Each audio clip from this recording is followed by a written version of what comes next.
Assalamualaikum warahmatullahi wabarakatuh. Halo semuanya, jumpa lagi bersama saya Hairiani dari kelas 3A Akuntansi Manajerial. Di video kali ini, saya akan mereview bab 8, yaitu audit pada sistem PDE. Komponen dalam sistem PDE terbagi menjadi 4. Yang pertama, ada namanya perangkat keras komputer. Ini adalah perangkat fisik yang digunakan dalam sistem PDE. Contohnya seperti CPU, peralatan input, peralatan output, peralatan komunikasi komputer, serta secondary stroke. Komponen yang kedua adalah perangkat lunak komputer. Ini adalah sistem software dan application software. Komponen yang ketiga adalah metode pengorganisasian data.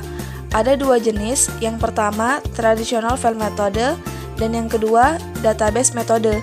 Traditional file metode, pada metode ini master file dan file akuntansi dipisahkan untuk setiap aplikasi akuntansi atas siklus akuntansi yang berbeda.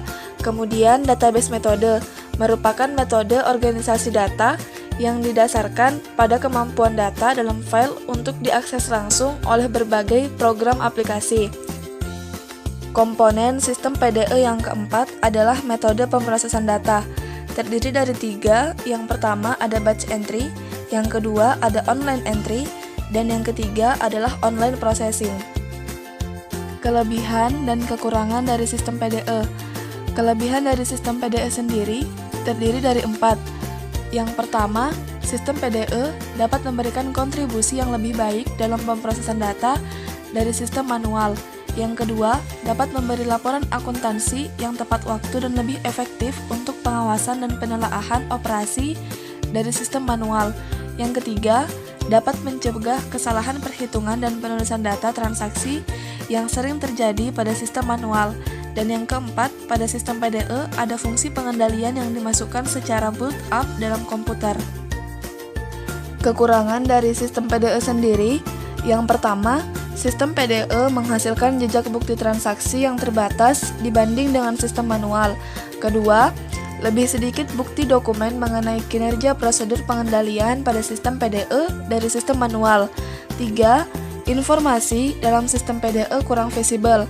4. Pengurangan campur tangan manusia dalam sistem PDE. 5. Informasi dalam sistem PDE lebih rawan terhadap kerusakan fisik dibanding dengan sistem manual. 6. Berbagai fungsi dapat terkonsentrasikan dalam sistem PDE sehingga mengurangi pemisahan tugas dan wewenang. 7. Pengubahan sistem dalam sistem PDE lebih sulit diimplementasikan dan dikendalikan. Serta yang ke-8, lebih banyak orang yang dapat mengakses sistem daripada sistem manual. Pengendalian internal pada sistem PDE terbagi menjadi 2. Ada namanya pengendalian umum dan juga ada namanya pengendalian aplikasi. Pengendalian umum terdiri dari 4 bagian. Yang pertama, ada pengendalian aplikasi organisasi dan operasi. Kedua, pengendalian perancangan sistem dan dokumentasi. 3. Pengendalian hardware dan software sistem. 4. Pengendalian akses untuk mencegah penggunaan peralatan PDE, file data, dan program komputer tanpa operasi. Kemudian, pengendalian aplikasi.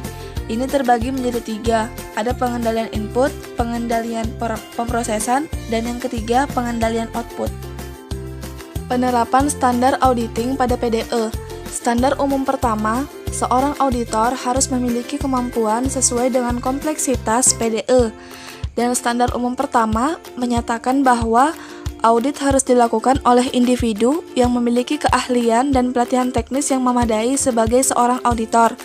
Oleh karena itu, pada standar umum pertama, seorang auditor harus benar-benar merencanakan dengan baik, termasuk audit klien dengan sistem PDE.